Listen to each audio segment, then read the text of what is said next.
नमस्कार। प्रवीणा सिस्टर धन्यवाद दूची। प्रवीणा सिस्टर मध्य आज इंटरसेसरी प्रेयर को अति सुंदर भाव में परिचालना करिले। आ जो प्रभुंकर दास दासी प्रिय माने प्रार्थना करिले समस्त को मोर अंतर सहित समस्त को धन्यवाद दूची।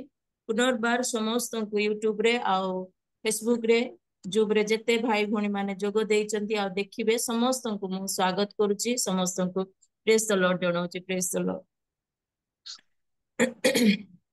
आहे सदाप्रभुଙ୍କ उद्देश्य नूतन गीत गान कर। समुदाय पृथ्वी सदाप्रभुଙ୍କର उद्देश्य गान कर। सदाप्रभुଙ୍କ उद्देश्य गान करी ताहांक नामर धन्यवाद कर। ताहांक परित्राण दिन को दिन प्रकाश कर। अन्य देशीय मानक मध्य ताहांकर गौरव समस्त गोष्ठी मध्य ताहांकर आश्चर्य क्रिया प्रकाश कर। कारण सदाप्रभु महान अत्यंत प्रशंसनीय। से समस्त देवता अपेक्षा भययोग्य।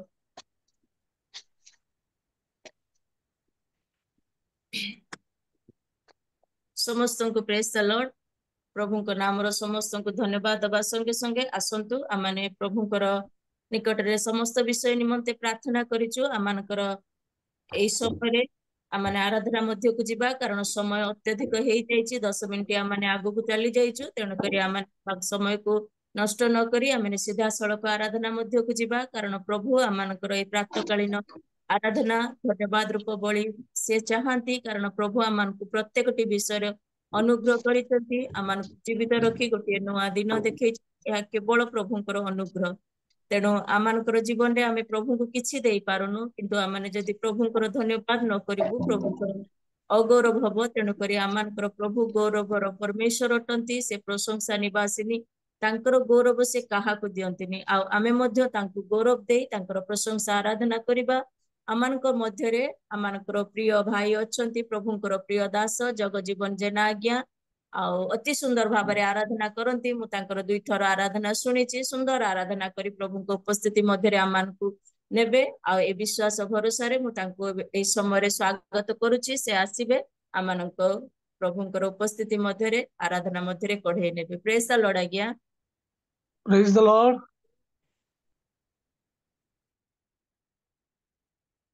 मोर वॉइस पाउचंती त? आज्ञा आज्ञा आज्ञा। सर्वोपरि जीवित परमेश्वरंकर महत नामर गौरव हो।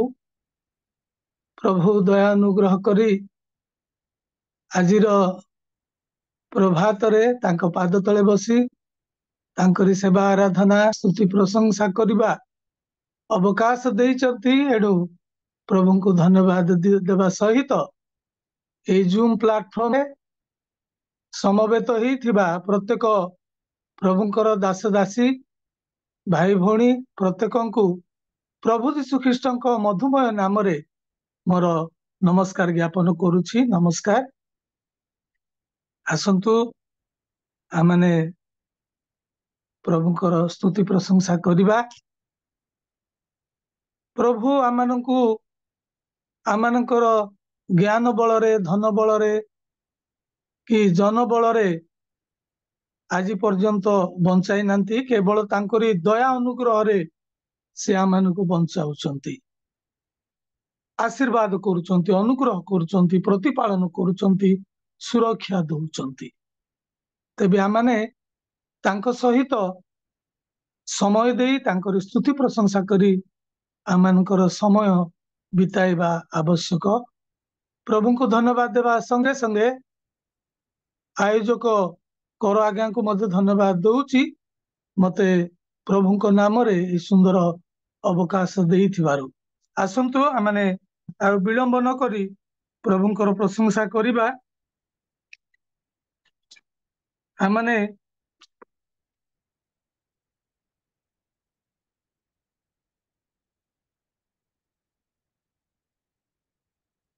जगत तनिवासी सदा प्रभुंकर प्रशंसा गान कर ए गीत आमाने समस्ते प्रभुंको गौरव निमंते गान करिबा।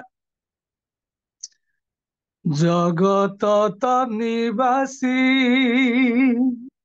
सदा प्रभुंकर प्रशंसा गान कर, प्रशंसा गान कर, जगत त निवासी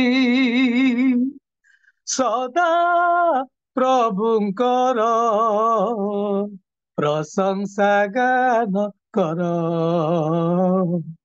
प्रशंसा गान कर।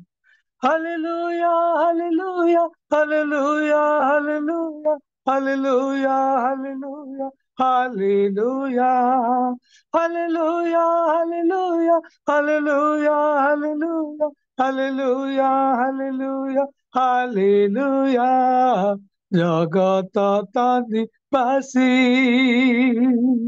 सदा प्रभुंकर प्रशंसा गान कर, प्रशंसा गान कर। प्रभु महान प्रशंसनीय सबु देवता मध्य भय जोग्य सकल देवता प्रतिमा मात्र मो जीशु राजन ईश्वर सत्य प्रभु महान प्रशंसनीय सबु देवता मध्य भय जोग्य सकल देवता प्रतिमा मात्र मो जीशु राजन ईश्वर सत्य महिमा संभ्रम ताको सम्मुख वर्ती शक्ति शोभा ताको निकटवर्ती महिमा तांकरी पराक्रम तांकरी महिमा तांकरी पराक्रम तांकरी सर्वदा गान कर हाँ सर्वदा गान कर जगत त निवासी सदा प्रभुंकर प्रशंसा गान कर हाँ प्रशंसा गान कर स्वर्ग जहाँक सिंहासन पृथ्वी ताहांक पाद पीठ करती विचार से न्याय मते करती राज गोष्ठी वर्ग मध्ये स्वर्ग जहाँक सिंहासन पृथ्वी ताहांक पाद पीठ करती विचार से न्याय मध्ये करती राज्य गोष्ठी वर्ग मध्ये आकाश पृथ्वी उल्लास करू समुद्र पूर्णता गर्जन करू महिमा तांकरी गौरव तांकरी महिमा तांकरी गौरव तांकरी सर्वदा गान कर हाँ, सर्वदा गान कर जगत त निवासी सदा प्रभुंकर प्रशंसा गान कर हाँ, प्रशंसा गान कर hallelujah hallelujah hallelujah hallelujah hallelujah hallelujah hallelujah hallelujah hallelujah hallelujah hallelujah hallelujah hallelujah जगत त निवासी सदा प्रभुंकर प्रशंसा गान कर हाँ, प्रशंसा गान कर praise the lord praise the lord praise the lord प्रभु गौरवान्वित हुअन्तु प्रभुको महानामर धन्यवाद हेउ प्रभु आमनଙ୍କୁ सृष्टि कला दिनावधि से आमानकु प्रतिपालन करूचंती, समस्त आवश्यकता दौचंती, सुरक्षा दौचंती। एणु आमानकर कर्तव्य आमाने तांकर स्तुति प्रशंसा करिबा। पुणी से जगतवासी को सृष्टि कला दिन ठारू प्रत्येकଙ୍କ ठारू से प्रशंसा अपेक्षा करूचंती, किंतु भाग्यवान आमे माने आमाने तांकरी संतान संतति हेचु, प्रियजन हेचु, पुणे एई सुंदर स्वर्गीय सहभागितार अंशी हबार सुजोग पाइचु। एणु विशेष करी हृदयर सहित प्रभु को धन्यवाद दिए। पुणी आमाने आउ गोटाए गीत गान करी प्रभुंकर प्रशंसा करिबा। मो सहित आमाने जेतेक जानिचु प्रत्येक एक स्वर करताल दे प्रभुंकर प्रशंसा करिबा। सदा प्रभुंकर धन्यवाद कर, कारण से मंगलमय। सदा प्रभुंकर धन्यवाद कर, कारण से मंगलमय। एई गीत आमाने गान करिबा। सदा प्रभुंकर धन्यवाद कर, कारण से मंगलमय। सदा प्रभुंकर धन्यवाद कर, कारण से मंगलमय। कारण ताहांकर दया अनंत काल स्थायी। कारण ताहांकर दया अनंत काल स्थायी। सदा प्रभुंकर धन्यवाद कर, कारण से मंगलमय। सदा प्रभुंकर धन्यवाद कर, कारण से मंगलमय। देव मानकर देवंकर धन्यवाद कर। राजा मानकर राजांकर धन्यवाद कर। देव मानकर देवंकर धन्यवाद कर। राजा मानकर राजांकर धन्यवाद कर। कारण तांकर दया अनंत काल स्थायी। कारण तांकर दया अनंत काल स्थायी। सदा प्रभुंकर धन्यवाद कर, कारण से मंगलमय। सदा प्रभुंकर धन्यवाद कर, कारण से मंगलमय। स्वर्गर परमे सारंकर धन्यवाद कर।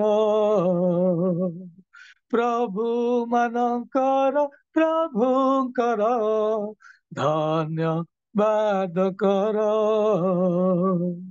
स्वर्गर परमे सारंकर धन्यवाद कर। प्रभु मानकर प्रभुंकर धन्यवाद कर। कारण तांकर दया अनंत काल स्थायी। कारण तांकर दया अनंत काल स्थायी। सदा प्रभुंकर धन्यवाद कर, कारण से मंगलमय। सदा प्रभुंकर धन्यवाद कर, कारण से मंगलमय। आसुछंती जीशु मेघमाळे धन्यवाद कर। अयुत अयुत साधु दळे धन्यवाद कर। ଆସୁଛନ୍ତି ଯୀଶୁ ମେଘ ମାଳେ, ଧନ୍ୟବାଦ କର। ଅୟୁତ ସାଧୁ ଦଳେ, ଧନ୍ୟବାଦ କର। କାରଣ ତାଙ୍କର ଦୟା ଅନନ୍ତ କାଳ ସ୍ଥାୟୀ। କାରଣ ତାଙ୍କର ଦୟା ଅନନ୍ତ କାଳ ସ୍ଥାୟୀ। ସତ୍ପ୍ରଭୁଙ୍କର ଧନ୍ୟବାଦ କର, କାରଣ ସେ ମଙ୍ଗଳମୟ। ସଦା ପ୍ରଭୁଙ୍କର ଧନ୍ୟବାଦ କର, କାରଣ ସେ ମଙ୍ଗଳମୟ। କାରଣ ତାଙ୍କର ଦୟା ଅନନ୍ତ କାଳ ସ୍ଥାୟୀ। କାରଣ ତାଙ୍କର ଦୟା ଅନନ୍ତ କାଳ ସ୍ଥାୟୀ। ସଦା ପ୍ରଭୁଙ୍କର ଧନ୍ୟବାଦ କର, କାରଣ ସେ ମଙ୍ଗଳମୟ। ସଦା ପ୍ରଭୁଙ୍କର ଧନ୍ୟବାଦ କର, କାରଣ ସେ ମଙ୍ଗଳମୟ। ପ୍ରେଜ୍ ଦ ଲର୍ଡ, ପ୍ରେଜ୍ ଦ ଲର୍ଡ। ପ୍ରଭୁଙ୍କର ମହାନାମର ବିଶେଷ ଅଶେଷ ଧନ୍ୟବାଦ ହେଉ, କାରଣ ସଦା ପ୍ରଭୁ ସେ ମଙ୍ଗଳମୟ ଅଟନ୍ତି। ତାହାଙ୍କର ଦୟା ଅନନ୍ତ କାଳ ସ୍ଥାୟୀ ଅଟେ। ଆମମାନେ ଦୂରକୁ ଗଲେ ମଧ୍ୟ, ଅବାଧ୍ୟ ହେଲେ ମଧ୍ୟ, ତାଙ୍କରି ସେବା ଆମମାନେ ଅବହେଳିତ ଭାବରେ କଲେ ମଧ୍ୟ, ସେ ଦିନ ପରେ ଦିନ, ମାସ ପରେ ମାସ ଦୟା କରି, କ୍ଷମା କରି, ପ୍ରେମ କରି ସେ ଆମମାନଙ୍କୁ ପ୍ରତିପାଳନ କରୁଛନ୍ତି। ଏଣୁ ବିଶେଷ କରି ଜୀବିତ ପରମେଶ୍ୱରଙ୍କ ମହାନାମର ଗୌରବ ହଉ। ପରିଚାଳିକା ମାଙ୍କୁ ମୁଁ ପଚାରେ, ମୋର ସମୟ ହେଲା ନା ମୁଁ ଆଉ ଗୋଟାଏ ଗୀତ ଗାଇପାରିବି? ଆଉ ଗୋଟେ କୁହନ୍ତୁ ଆଜ୍ଞା। ପ୍ରେଜ୍ ଦ ଲର୍ଡ, ଧନ୍ୟବାଦ।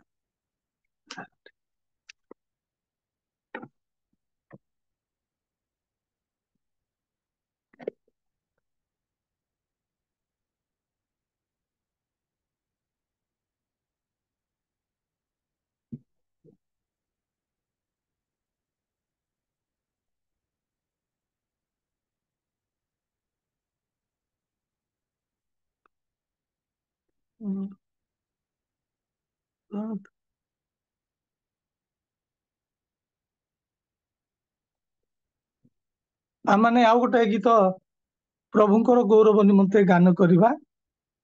ଧନ୍ୟବାଦ ଘେନ ପ୍ରଭୁ ଭଙ୍ଗା ମୋ ଅନ୍ତରର, ସ୍ତୁତି ପ୍ରଶଂସା ହେଉ ସଦା ପ୍ରଭୁ ହେ ତୁମ୍ଭର। ଏଇ ଗୀତ ଆମମାନେ ସମସ୍ତେ ଗାନ କରିବା। ଧନ୍ୟବାଦ ଘେନ ପ୍ରଭୁ ଭଙ୍ଗା ମୋ ଅନ୍ତରର, ସ୍ତୁତି ପ୍ରଶଂସା ହେଉ ସଦା ପ୍ରଭୁ ହେ ତୁମର।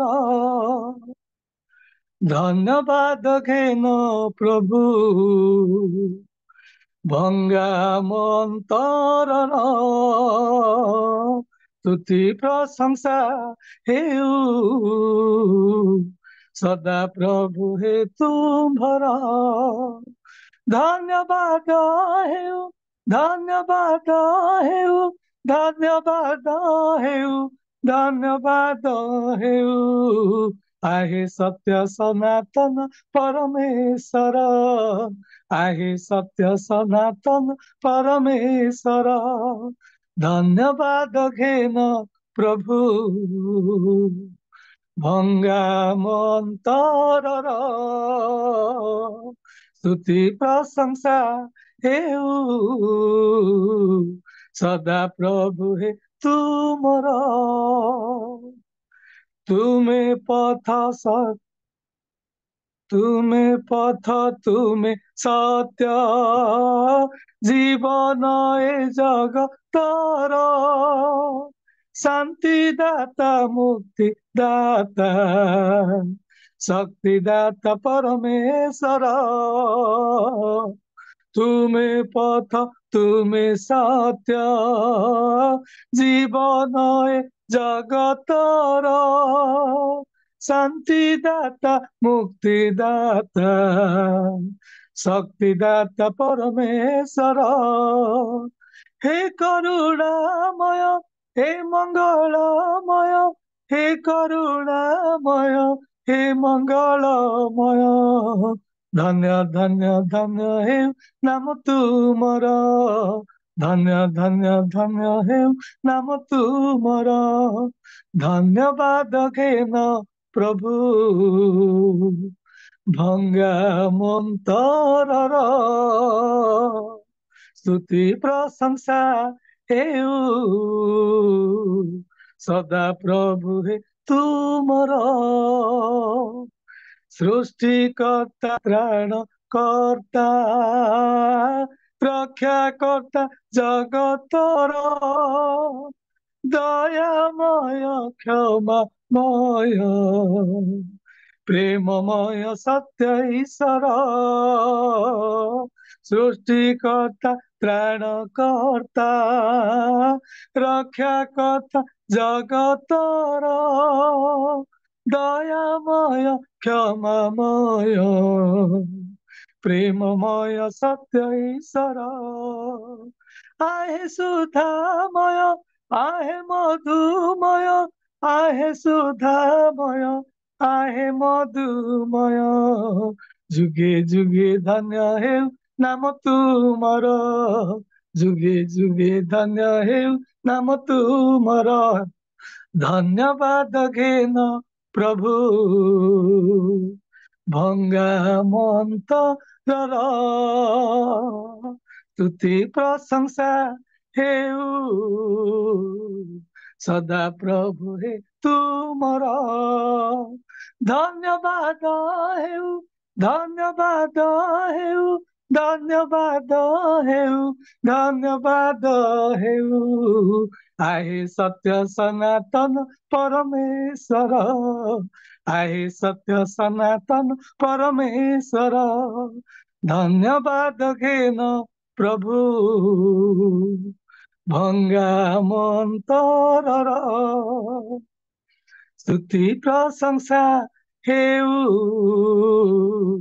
सदा प्रभु हे तुमर प्रेज द लॉर्ड प्रभुଙ୍କର ମହାନାମର ଧନ୍ୟବାଦ ହେଉ ଗୌରବ ହଉ ପ୍ରଶଂସା ଆରାଧନା ହଉ ଆମେ ଯେତେକ ଏଇ ଜୁମ୍ ପ୍ଲାଟଫର୍ମରେ ଏକତ୍ରିତ ହେଇଛୁ ପ୍ରତ୍ୟେକଙ୍କୁ ବହୁଳ ମାତ୍ରାରେ ପ୍ରଭୁ ଆଶୀର୍ବାଦ କରନ୍ତୁ ବିଶେଷ କରି ପ୍ରଭୁଙ୍କୁ ଧନ୍ୟବାଦ ଦେବା ସହିତ ଏଇ ଆୟୋଜକ ମଣ୍ଡଳୀର ପାଳକ ମହାଶୟ ପୁଣି ପରିଚାଳିକା ମା ପୁଣି ଉପସ୍ଥିତ ହେଇଥିବା ପ୍ରତ୍ୟେକଙ୍କୁ ପ୍ରଭୁ ଯୀଶୁ ଖ୍ରୀଷ୍ଟଙ୍କ ମଧୁମୟ ନାମରେ ପୁନର୍ବାର नमस्कार ज्ञापन करुची नमस्कार नमस्कार आज्ञा प्रेज द लॉर्ड प्रभुଙ୍କର ଗୌରବ ହଉ ଅତି ସୁନ୍ଦର ଭାବରେ ପ୍ରଭୁଙ୍କର ଉଦ୍ଦେଶ୍ୟରେ ତିନୋଟି ଗୀତ ଗାଇ ଆମମାନଙ୍କୁ ପ୍ରଭୁଙ୍କ ଉପସ୍ଥିତି ମଧ୍ୟରେ ରଖିଲେ ସୁନ୍ଦର ଆରାଧନା ପାଇଁ ପ୍ରଭୁଙ୍କର ଧନ୍ୟବାଦ ହଉ କାରଣ ପ୍ରଭୁ ତାଙ୍କର ଧନ୍ୟବାଦ ପାଇଛନ୍ତି ବୋଲି ଆମେ ବିଶ୍ୱାସ କରୁଛୁ ଆସନ୍ତୁ ଆମେ ସମସ୍ତେ ଗୋଟେ ଉଚ୍ଚ କରତାଳି ଦେବା ପ୍ରଭୁଙ୍କର ଗୌରବ କରିବା ସଙ୍ଗେ ସଙ୍ଗେ ପ୍ରଭୁଙ୍କର ପ୍ରିୟ ଦାସଙ୍କୁ ଧନ୍ୟବାଦ ଦେବା ପ୍ରେଜ ଦ ଲର୍ଡ ହାଲେଲୁୟା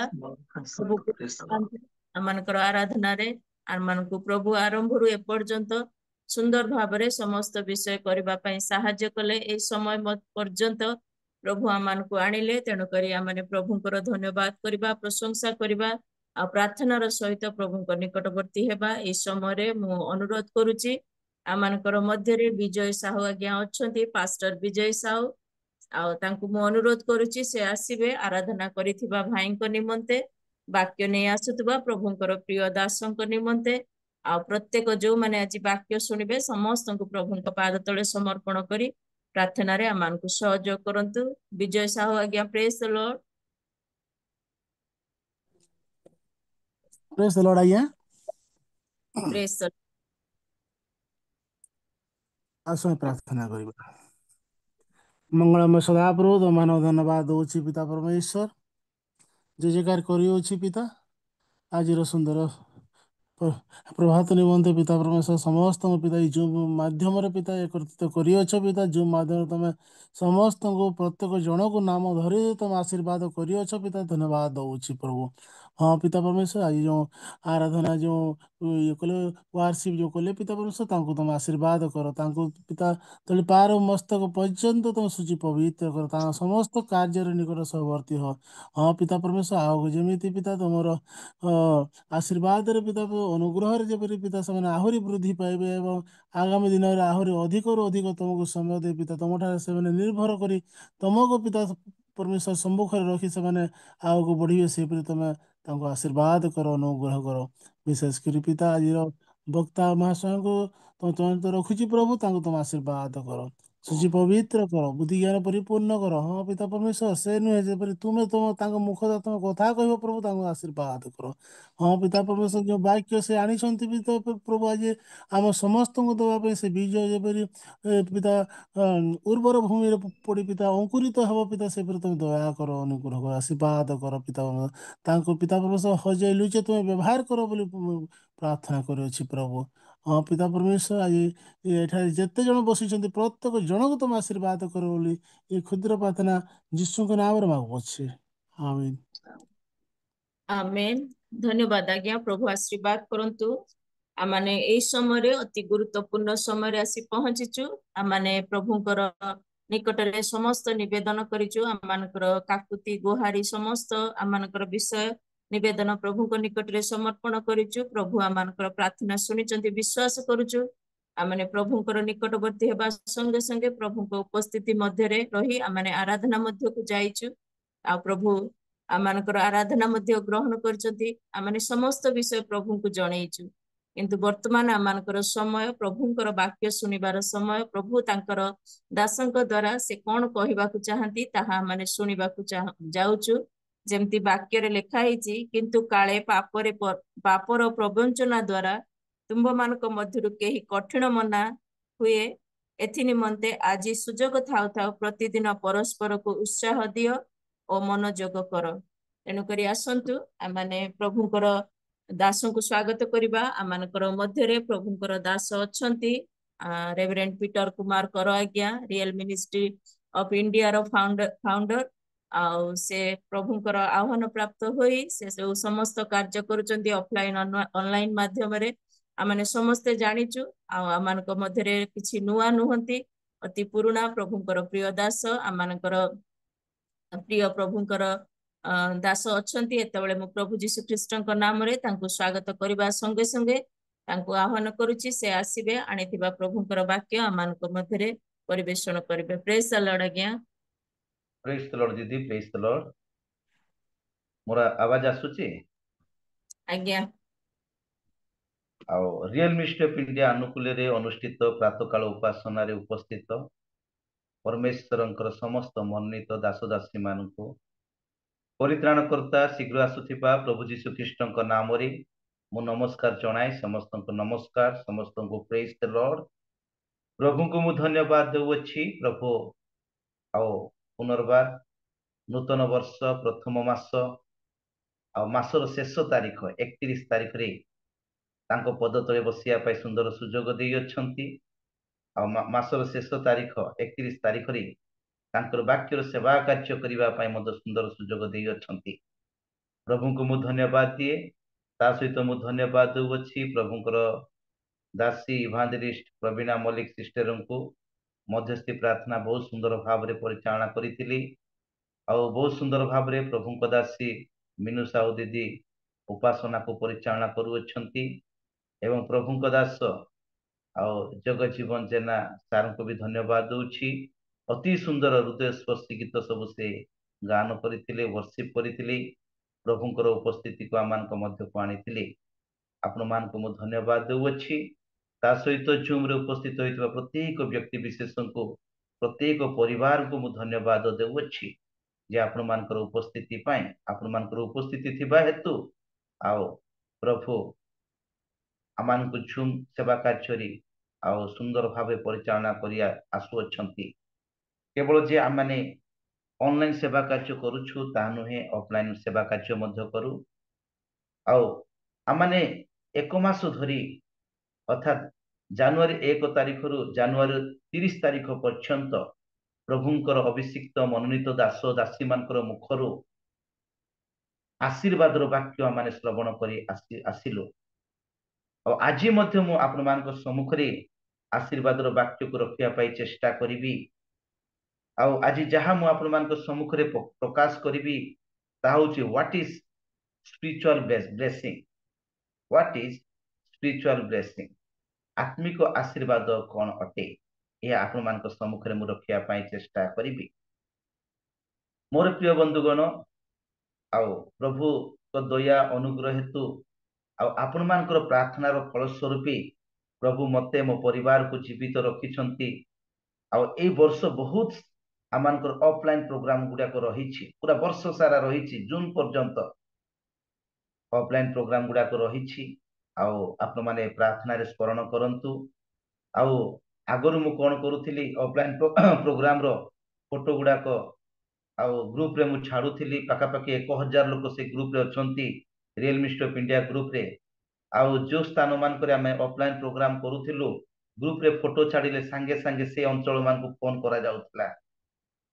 ଆଉ ଫୋନରେ କୁହାଯାଉଥିଲା କେବଳ ପିଟର ଭାଇକୁ ହିଁ ଡାକୁଛନ୍ତି କି ସେବା କାର୍ଯ୍ୟ ପାଇଁ, ଆମକୁ ବି ଡାକନ୍ତୁ। ତାଙ୍କୁ ହିଁ ଘରକୁ ଡାକୁଛନ୍ତି କି ଆମକୁ ବି ଡାକନ୍ତୁ।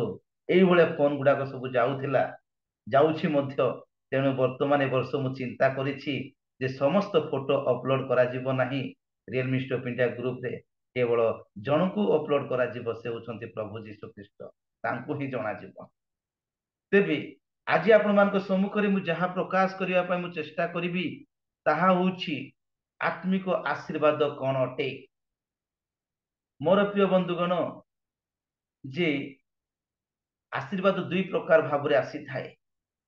ଗୋଟିଏ ଆଶୀର୍ବାଦ ହେଉଛି ଭୌତିକ ଆଶୀର୍ବାଦ, ଆଉ ଗୋଟିଏ ଆଶୀର୍ବାଦ ହେଉଛି ଆତ୍ମିକ ଆଶୀର୍ବାଦ। ଭୌତିକ ଆଶୀର୍ବାଦ ଯାହାକି ଆମେ ଜଗତରେ ଥିବା ସମୟରେ ପ୍ରାପ୍ତ କରିଥାଉ, ସଂସାରରେ ଥିବା ସମୟରେ ଆମେ ପ୍ରାପ୍ତ କରିଥାଉ, ପୃଥିବୀରେ ଥିବା ସମୟରେ ଆମେ ପ୍ରାପ୍ତ କରିଥାଉ। ଆଉ ଏଇ ଯୋଉ ଆଶୀର୍ବାଦ ଆମେ ଶରୀର ନିମନ୍ତେ ପ୍ରାପ୍ତ କରିଥାଉ, ଏହା ହେଉଛି ଭୌତିକ, ଯାହାକି ଆମେ ଦେଖିବାକୁ ପାରୁଛୁ।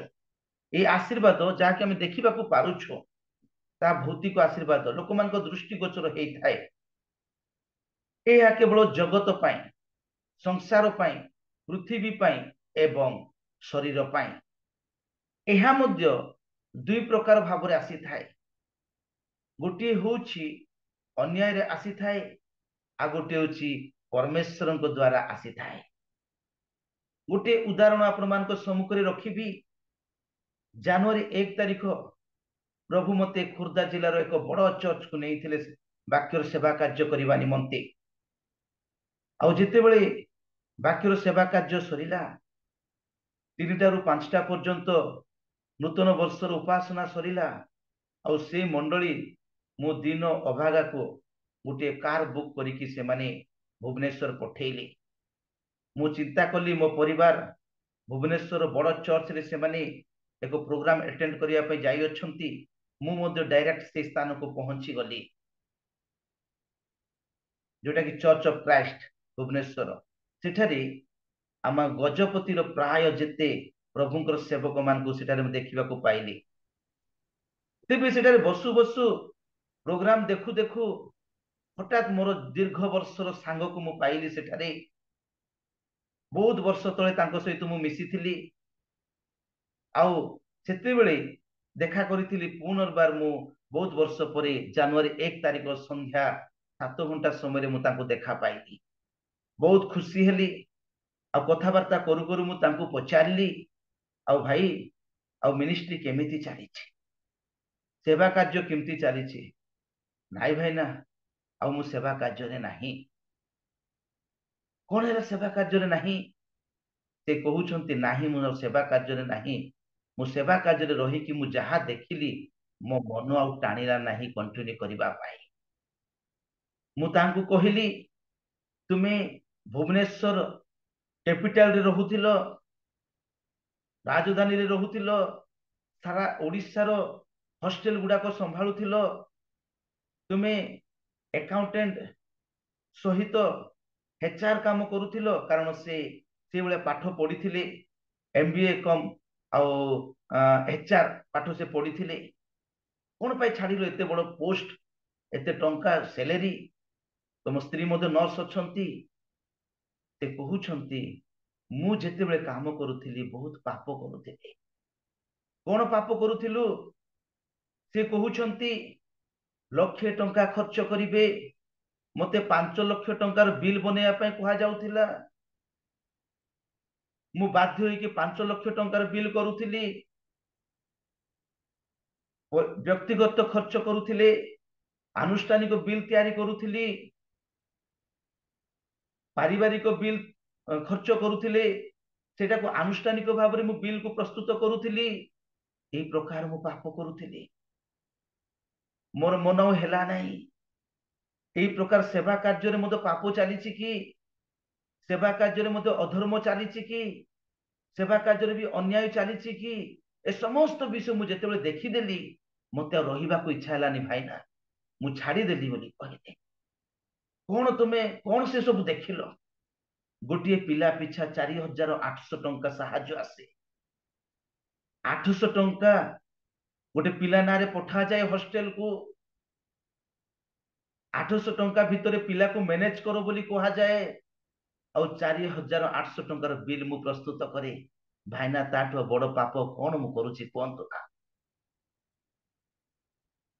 सेते बेले से कहउछंती मु एबे घरे बसिछि मासुकु 60,000 टंका दरमा पाउछि मु ऑनलाइन काम करूछि मु कंपनी रे काम करूछि मो मिनिस्ट्री मोर प्रिय बंधुगण मु कहिबार उद्देश्य हुअछि सेवा कार्य रे मध्य अन्याय चलीछि सेवा कार्य मध्य भी पाप चलीछि सेवा कार्य मध्य मिछ ठक सब चलीछि जे समस्त जे माने सेवा कार्य अछंती तार अर्थ समस्त स्वर्ग राज्य पळेबे ताहा नुहे मोर प्रिय बंधुगण से कहिबार तात्पर्य थिला से भाई मोर सांग जो 4000 टंका लेखाई से माने गोटे पिला पिछा रखुचंती बड़ बड़ बिल्डिंग तैयारी करूचंती कार उपरे कार किणुचंती पिला मानकर 15 पिला मानकर पाई लक्ष लक्ष टंका रखुअछंती घरे बड़ बड़ कुकुर सब रखुचंती कुकुर को पोषुचंती 20,000 30,000 टंकार खर्च करूचंती मासको गोटे कुकुर पिछा से पैसा कोन गरीब को देइथिले हे न थांता से पैसा कोन पास्टर गोटे 5टी पास्टर रखी कि देइथिले हे न थांता बहुत सुंदर चिंताधारा मोर प्रिय बंधुगण ए जो समस्त अन्याय करिकी जो डेवलप होउचंती ए से माने भाबुचंती परमेश्वर ठारू आमे आशीर्वाद प्राप्त कलु नाही मु सेति पई कहिली दुई प्रकार आशीर्वाद गोटे होची भौतिक आशीर्वाद आ गोटे होची आत्मिक आशीर्वाद भौतिक आशीर्वाद जगत रे माने प्राप्त करूछु संसार रे प्राप्त करूछु पृथ्वी रे प्राप्त करूछु बंचिथिबा समय रे प्राप्त करूछु एई जो भौतिक आशीर्वाद हमर शरीर पाई एई भौतिक आशीर्वाद मते दुई प्रकार भाबरे लोक पाउछंती गोटे होची अन्याय करिकी ठकनक करिकी आउ गोटे होची ईश्वरंकर आशीर्वाद रु मते प्राप्त होछंती जो व्यक्ति कोनसी काम करू नाही जदि से डेवलप होउछंती जानंतु से अन्याय करूअछि मोर प्रिय बंधुगण तेणु परमेश्वर आदम को कहि अछंती मुंडर झाळ तुंडरे पडिबो परिश्रम करिबा दरकार बिना परिश्रम रे जे भोजन करूअछि तार अर्थ से ठकुअछि निजको अन्य को ठकुअछि अन्याय करूअछि मु आज स्पष्ट भाव रे आपण मान सम्मुख रे प्रकाश करिबा पई चाहे एई प्रकार आशीर्वाद बेसी समय रहिबो नाही ए हाउछि टेम्पररी ब्लेसिंग ए हाउछि टेम्पररी ब्लेसिंग मोर प्रिय बंधुगण परमेश्वर इस्राएल लोक मान को कहिले यदि आपण माने द्वितीय विवरणी तार 28 अध्याय तार 1 पदरु 14 पद पर्यंत जदि पठन करिवे सेटा स्पष्ट भाव रे लेखा अछि द्वितीय विवरणी ତାର 28 ଅଧ୍ୟାୟ 1 ପଦରୁ 14 ପଦ ପର୍ଯ୍ୟନ୍ତ ପଠନ କରିବେ। ସେଠାରେ ଇସ୍ରାଏଲ ଲୋକମାନଙ୍କୁ ପରମେଶ୍ୱର 7 ପ୍ରକାରର ଆଶୀର୍ବାଦ ପ୍ରଦାନ କରୁଅଛନ୍ତି। ଏଇ 7 ପ୍ରକାରର ଆଶୀର୍ବାଦ ହଉଛି ଭୌତିକ ଆଶୀର୍ବାଦ। ପରମେଶ୍ୱର ଗୋଟିଏ କଣ୍ଡିସନ ରଖୁଅଛନ୍ତି, କାରଣ ବାଇବଲ ଗୋଟେ ସନ୍ଧି ଅଟେ ମୋର ପ୍ରିୟ ବନ୍ଧୁଗଣ। ଆଜ୍ଞା ଅଛି, ପ୍ରତିଜ୍ଞା ଅଛି। ଆଜ୍ଞା ପାଳନ କଲେ ପ୍ରତିଜ୍ଞା ଆମମାନଙ୍କୁ ଲାଗିବ। ଆଜ୍ଞା ପାଳନ କଲେ ଆଉ ଆଶୀର୍ବାଦ ଆମମାନଙ୍କୁ ଲାଗିବ। ଭୟ କଲେ ଆମମାନଙ୍କୁ ଧନ ସମାନ ଜୀବନ ମିଳିବ। କଣ୍ଡିସନ, ବିନା କଣ୍ଡିସନରେ ଆଶୀର୍ବାଦ ଆସିବ ନାହିଁ। ବିନା କଣ୍ଡିସନରେ ପରମେଶ୍ୱର ପ୍ରତିଜ୍ଞା ଆମମାନଙ୍କୁ କରିବେ ନାହିଁ। ଆଜ୍ଞା ଅଛି, ପ୍ରତିଜ୍ଞା ଅଛି। ଆଜ୍ଞା ଅଛି, ଆଶୀର୍ବାଦ ଅଛି। ମୁଁ କହିବାର ଉଦ୍ଦେଶ୍ୟ ହଉଛି ଯେ ଦ୍ୱିତୀୟ ବିବରଣ ତାର 28 ଅଧ୍ୟାୟ 1-14 ପଦ ଯଦି ପଠନ କରିବେ, ସେଠାରେ ପରମେଶ୍ୱର ଇସ୍ରାଏଲ ଲୋକମାନଙ୍କୁ ସ୍ପଷ୍ଟ ଭାବରେ କହୁଅଛନ୍ତି, ତୁମେ ମୋର ଆଜ୍ଞାକୁ ପାଳନ କର, ତୁମେ ମୋର ରବକୁ ଶୁଣ, ତାକୁ ପାଳନ କର, ତେବେ ତୁମେ ଏଇ ପ୍ରକାର ଆଶୀର୍ବାଦ ପାଇବ। ତୁମେ ଧନ ସମ୍ପତ୍ତି ପାଇବ, ତୁମେ ସୁରକ୍ଷା ପାଇବ, ତୁମେ ସଫଳତା ପାଇବ, ତୁମେ ଆଉ ଉତ୍ତମ ସହଭାଗିତା ପାଇବ, ତୁମର ସାକ୍ଷ୍ୟମୟ ଜୀବନ ହେବ, ତୁମର ଆଦର ହେବ, ତୁମର ସମାନ ହେବ, ତୁମେ ଶକ୍ତି ପ୍ରାପ୍ତ ହେବ। ଏଇ ପ୍ରକାର 7 ଗୋଟି ଆଶୀର୍ବାଦ ରଖିଅଛନ୍ତି, ଯାହାକି ଶରୀର ପାଇଁ ଦରକାର, ଯାହାକି ପରିବାର ପାଇଁ ଦରକାର, ଯାହାକି ଜଗତରେ ବଞ୍ଚିଥିବା ପାଇଁ ଏ ସମସ୍ତ ଦରକାର। जो व्यक्ति परमेश्वर को भय न करी, जो व्यक्ति परमेश्वर आज्ञा को पालन न करी जदि से जीवन रे आशीर्वाद पाउछि बोली कहउछंती, उन्नति पाउछि बोली कहउछंती, ताले जानंतु से किछि नले किछि भूल काम करूछि, से किछि नले किछि पाप काम करूछि। मोर प्रिय बंधुगण, ए जो भौतिक आशीर्वाद गोटे तो अन्याय रे आसी थाए, आ गोटे होची ईश्वरंकर द्वारा ही थाए। अब्राहम आशीर्वाद पाइथिले, इसहाक आशीर्वाद पाइथिले, जाकुब आशीर्वाद पाइथिले। आमे बाइबल देखुछु अनेक प्रभुंकर दास दासी माने आईब आशीर्वाद पाइथिले, कर्नेलिय आशीर्वाद पाइथिले। ईश्वर द्वारा प्रदत्त आशीर्वाद, जो माने ईश्वर द्वारा पाइथिबा, जो माने ईश्वर द्वारा आशीर्वाद को पांती, ए आशीर्वाद लॉन्ग टाइम रहे। ए हाउची परमानेंट आशीर्वाद मोर प्रिय बंधुगण। अन्यायर आशीर्वाद होची टेम्पररी, किछि दिन पाई। आमे प्राय तो सुनी थाउ बड़ बड़ धनी लोक माने भिकारी जानती बोली, दांड को पळे आसंती बोली आमे सुनी थाउ। कारण अन्यायर धन बेसी दिन रहे नाही, ईश्वरंकर धन लॉन्ग टाइम रहे, ईश्वरंकर आशीर्वाद लॉन्ग टाइम रहे। किंतु मु आज आपण माननकु शारीरिक आशीर्वाद विषय मु कहिबी नाही, आपण मानकु आत्मिक आशीर्वाद विषय कहिबी। Every people have a two lives. प्रत्येक मनुष्यर दुईटी जीवन अछि, गोटे होची शारीरिक जीवन, गोटे होची आत्मिक जीवन। मु शारीरिक आशीर्वाद कथा कहिदेली, आत्मिक आशीर्वाद कथा मु आपण मानक सम्मुख रे रखिबी। मोर प्रिय बंधुगण, आमरे शरीर पाई जो आशीर्वाद आमने पाउछे, आत्मिक जीवन पाई मध्य आशीर्वाद आमानकु दरकार। शरीर आशीर्वाद जगत पाई, आत्मिक आशीर्वाद अनंत जीवन पाई, स्वर्ग राज्य पाई, ईश्वरंकर देश पाई, ईश्वरंकर राज्य पाई आमानकु आत्मिक आशीर्वाद आवश्यकता रहिछि। जदि आत्मिक आशीर्वाद को आमे प्राप्त करूछे, ताले स्वर्ग राज्य आमानक पाई सुनिश्चित। मु आपण मानकु बुलेट पॉइंट रे मु 7टी पॉइंट कहिबी, संक्षिप्त रे मु कहिबी। आपण माने केवल धड़ा धड़ धड़ा धड़ रेफरेंस गुडा को पठन करंतु, जाको आसुची से पठन करंतु। प्रथम जिहिजिकल तार 36 अध्याय 26 पद टिके पठन करि जांतु। जिहिजिकल तार 36 अध्याय 26 पद।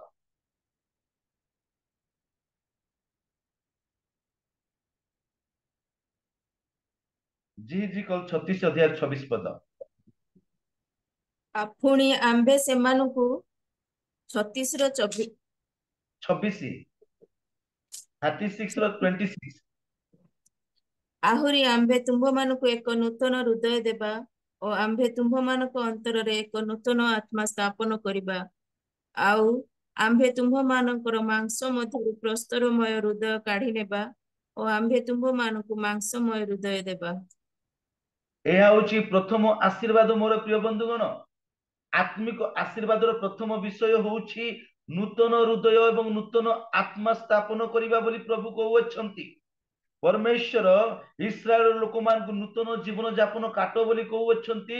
ସେଠାରେ ଏଇ ଗୋଟିଏ ବିଷୟ ପ୍ରକାଶ କରୁଅଛନ୍ତି ଯେ ହେ ଇସ୍ରାଏଲର ଲୋକମାନେ, ଯେତେବେଳେ ତୁମେ ନୂତନ ଜୀବନ ଯାପନ କାଟିବ, ତୁମମାନଙ୍କୁ ମୁଁ ଏକ ନୂତନ ହୃଦୟ ଦେବି ଏବଂ ନୂତନ ଆତ୍ମା ସ୍ଥାପନ କରିବି ବୋଲି ପରମେଶ୍ୱର କହୁଅଛନ୍ତି।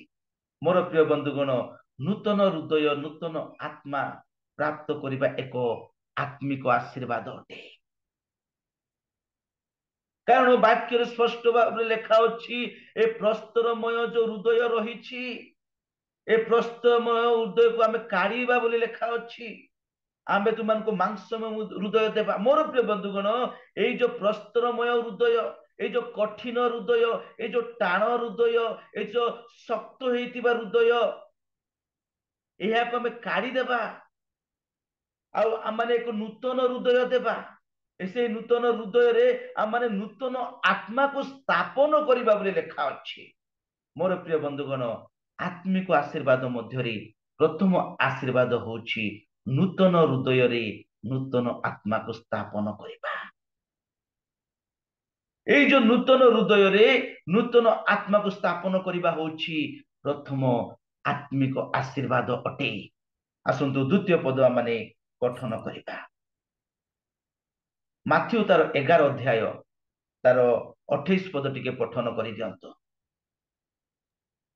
ମାଥ୍ୟୁ ତାର 11 ଅଧ୍ୟାୟ ତାର 28 ପଦ। ହେ ପରିଶ୍ରାନ୍ତ ଓ ଭାରଗ୍ରସ୍ତ ଲୋକ ସମସ୍ତେ ମୋ ହେ ନିକଟକୁ ଆସ। ପରିଶ୍ରାନ୍ତ, ସ୍ପଷ୍ଟ ଭାବରେ ଲେଖା ଅଛି, ହେ ପରିଶ୍ରାନ୍ତ। ପରିଶ୍ରାନ୍ତ ହେଇଯାଇଥିବା ଲୋକ, ଦେଖନ୍ତୁ, ପରିଶ୍ରାନ୍ତ ହେଇଯାଇଥିବା ଲୋକ, ତାକୁ ଶ୍ରାନ୍ତ ନାହିଁ, ସେ ପରିଶ୍ରାନ୍ତ ହେଇଯାଇଛି। ହେ ପରିଶ୍ରାନ୍ତ ଏବଂ ଭାରଗ୍ରସ୍ତ, ମୁଁ ବେଶୀ ସେଟାକୁ ଏକ୍ସପ୍ଲେନ କରିବି ନାହିଁ। ହେ ପରିଶ୍ରାନ୍ତ ଏବଂ ଭାରଗ୍ରସ୍ତ ଲୋକ ସମସ୍ତେ ମୋ ନିକଟକୁ ଆସ, ମୁଁ କଣ ଦେବି? ବିଶ୍ରାମ ଦେବି। ମୋର ପ୍ରିୟ ବନ୍ଧୁଗଣ, ପ୍ରଭୁ ଯୀଶୁ ଖ୍ରୀଷ୍ଟ ହିଁ ବିଶ୍ରାମ ଦିଅନ୍ତି। ପ୍ରଭୁ ଯୀଶୁଙ୍କ ବିନା କେହି ବିଶ୍ରାମ ଦେଇପାରିବେ ନାହିଁ। ଦ୍ୱିତୀୟ ଆଶୀର୍ବାଦ, ଆତ୍ମିକ ଆଶୀର୍ବାଦ ହଉଛି ବିଶ୍ରାମ ପ୍ରାପ୍ତ ହେବା। ଦ୍ୱିତୀୟ ଆଶୀର୍ବାଦ ହଉଛି ବିଶ୍ରାମ ପ୍ରାପ୍ତ ହେବା, ପରିଶ୍ରାନ୍ତରୁ ବିଶ୍ରାମ ପ୍ରାପ୍ତ ହେବା, ଭାରଗ୍ରସ୍ତରୁ ବିଶ୍ରାମ ପ୍ରାପ୍ତ ହେବା। ଆମେ ସମସ୍ତେ ଏହାକୁ ବୁଝିପାରୁଛେ, ମୁଁ ବେଶୀ ବୁଝେଇବା ପାଇଁ ଚେଷ୍ଟା କରିବି ନାହିଁ। ଦ୍ୱିତୀୟ ଆଶୀର୍ବାଦ ହଉଛି ବିଶ୍ରାମକୁ ପ୍ରାପ୍ତ ହେବା। ସେଇ ବିଶ୍ରାମ ପ୍ରଭୁ ଯୀଶୁ ଖ୍ରୀଷ୍ଟ ଆମମାନଙ୍କୁ ଦେବେ। ତୃତୀୟ ପଏଣ୍ଟ ଆମେ ଦେଖିବା, ଆସନ୍ତୁ ଯୋହନ ତାର 17 ଅଧ୍ୟାୟ ତାର 13 ପଦକୁ ଟିକେ ପଠନ କରିଦିଅନ୍ତୁ। ଯୋହନ 17 ଅଧ୍ୟାୟ ତାର 13 ପଦ।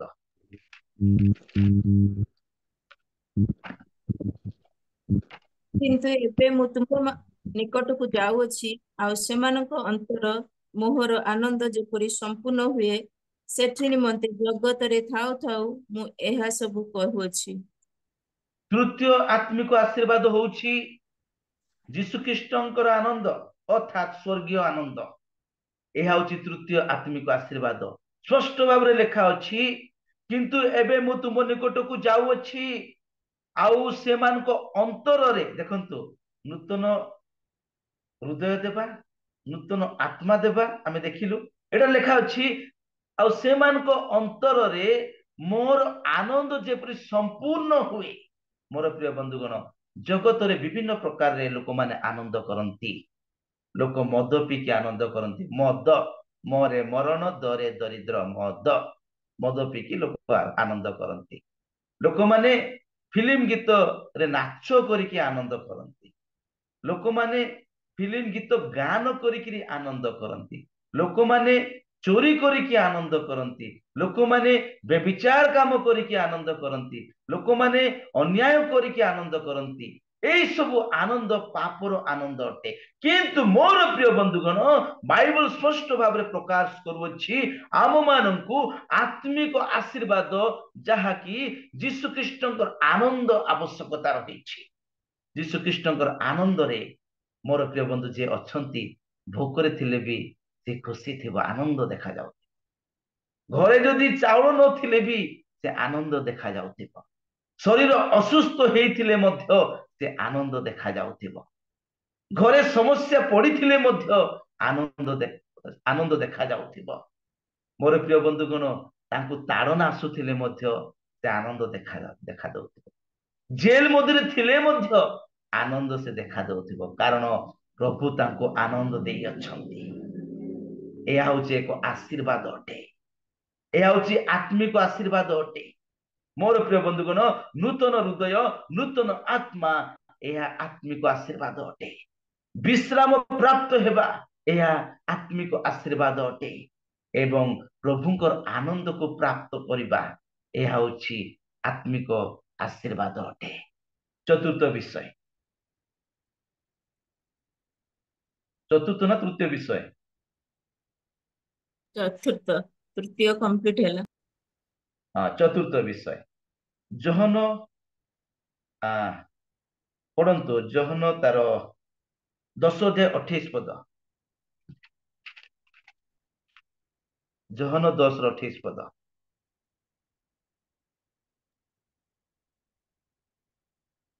ପୁଣି ମୁଁ ସେମାନଙ୍କୁ ଅନନ୍ତ ଜୀବନ ଦିଏ, ଆଉ ସେମାନେ କଦାପି କେବେ ବିନଷ୍ଟ ହେବେ ନାହିଁ।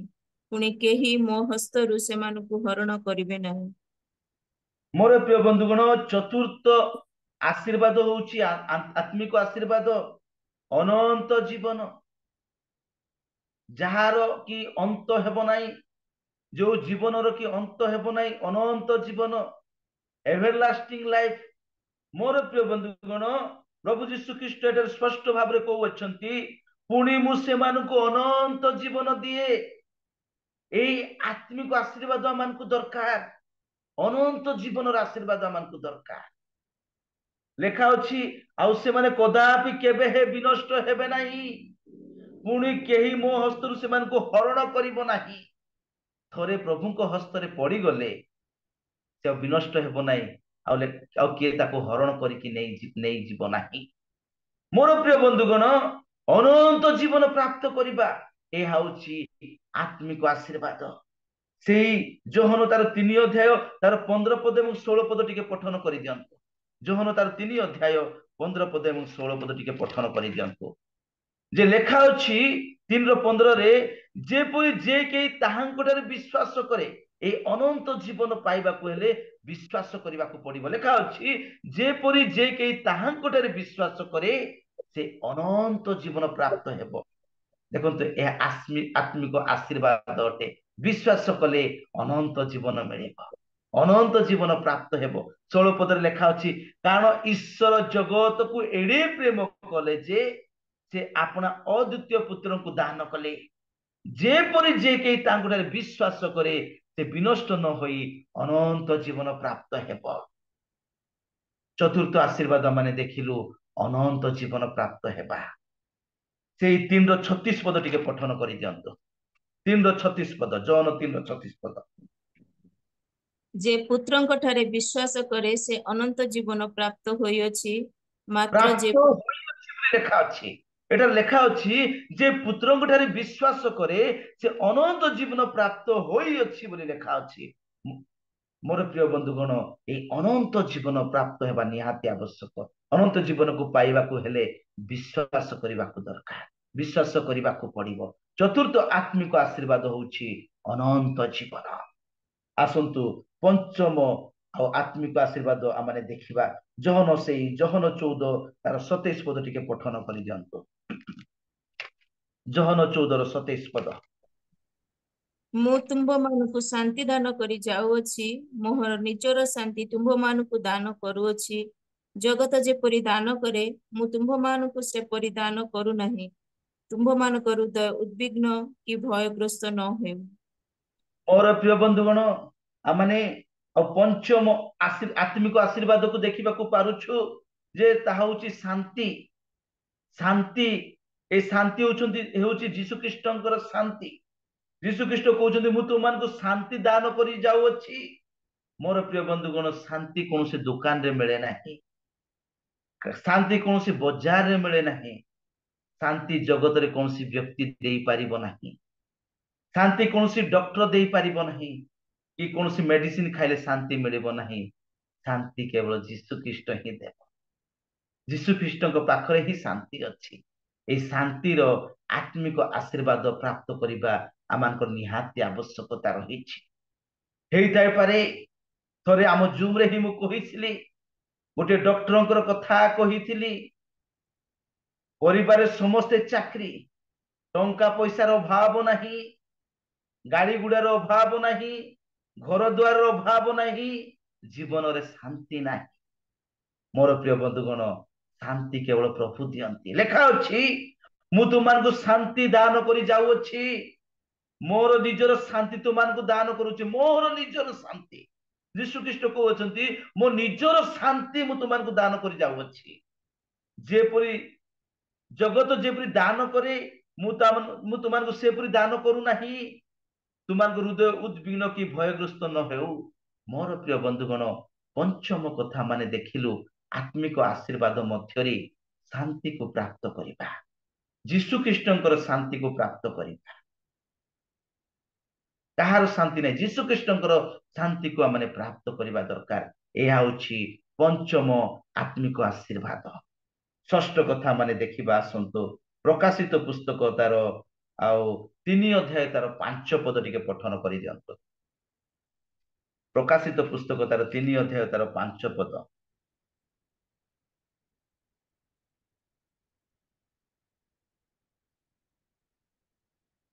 प्रकाशित पुस्तक 3 अध्याय 5 पद लेखा अछि এই প্রকারে গর্হিত ହେବ ଆଉ ଆମ୍ଭେ ଜୀବନ ପୁସ୍ତକରୁ ତାହାର ନାମ କୌଣସି ପ୍ରକାରେ ଲୋପ ନ କରି ଆମ୍ଭର ପିତା ଓ ତାହାଙ୍କ ଦୂତମାନଙ୍କ ସମ୍ମୁଖରେ ତାହାଙ୍କର ନାମ ସ୍ୱୀକାର କରିବୁ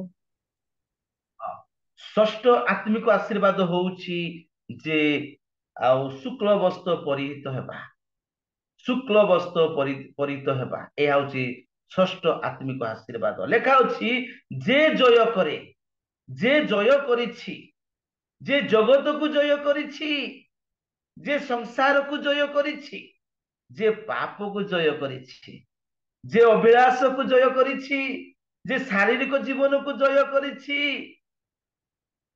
एई प्रकार शुक्ल वस्त्र से कौन हेबो परिहित हेबो मोर प्रिय बंधुगण शुक्ल वस्त्र परिहित हेबा एहा होछि आंतरिक पवित्रतार एक पारंपरिक प्रतीक अटे आंतरिक पवित्रतार एक पारंपरिक प्रतीक अटे शुक्ल वस्त्र परिहित हेबा होछि एक आंतरिक पवित्रता लेखा होछि जे जय करे से एही प्रकार शुक्ल वस्त्र परिहित हेबो आ आम्बे जीवन पुस्तक तार नाम कौन सी प्रकार लोप करिबा नाही मोर प्रिय बंधुगण मु कहिबार उद्देश्य होछि आत्मिक आशीर्वाद मध्यरे षष्ठ आशीर्वाद होछि शुक्ल वस्त्र को परिहित हेबा जदि आमे शुक्ल वस्त्र परिहित होछे ताहारे जीवन पुस्तक नामटी कटा जीव नाही बोली लेखा अछि आउ लेखा अछि पिता और तांको दूत मानक सम्मुख रे तार नाम को कोन करा जीवो स्वीकार करा जीवो मोर प्रिय बंधुगण